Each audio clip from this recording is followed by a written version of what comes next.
Jordan opened her mouth as if she was going to say something, but quickly shut it again and shook her head. The gesture was shockingly familiar. She used to do it all the time when they were kids, like she was silently scolding herself for whatever she was going to spit out. Then she'd decide against it and say nothing. It was a habit she'd picked up from living with her old man. He was a mean old son of a bitch, and Gavin had gotten into it with the guy on more than one occasion. "My father's been sick." "Right," Gavin nodded. The guy had been sick in the head for years, and his body was finally catching up. He'd heard that the old bastard was in a bad way.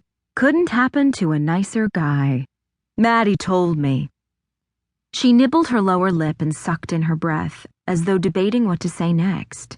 Just like she used to do when they were kids. The last 2 months of their senior year, he'd known she was holding something back, hiding it from him. She was constantly censoring what she told him until it was too late. "Where's the rest of the family?"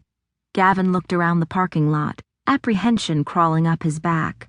"I'd sure like to meet the man who kept you away from Old Brookfield all these years."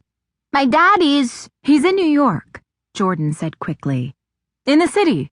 Working." Gavin stilled. There was something about the way Jordan cut off her daughter that gave him pause.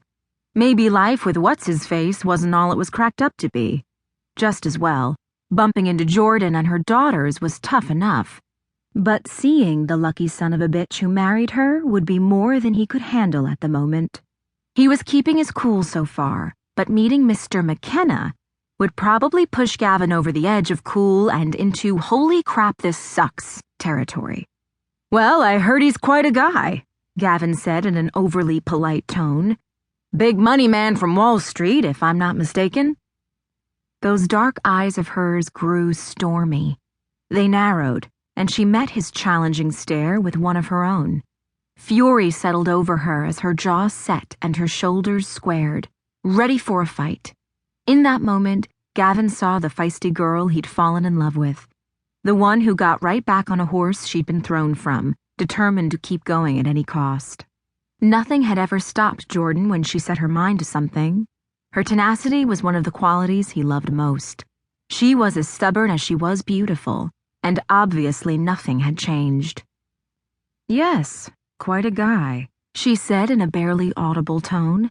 "Listen, it's been nice bumping into you like this, and I'd love to catch up, but the girls and I have to go see Principal Drummond."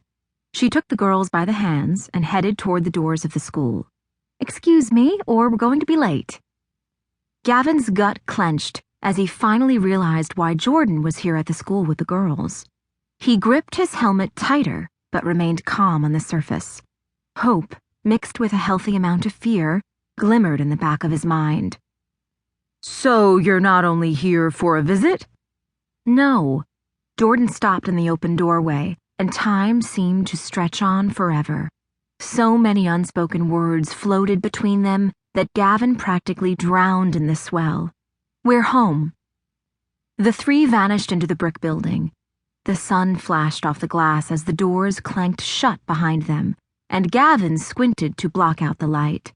Walking back to his truck, he shed his heavy fireproof coat and let the cold, hard reality of the situation settle over him like a lead blanket.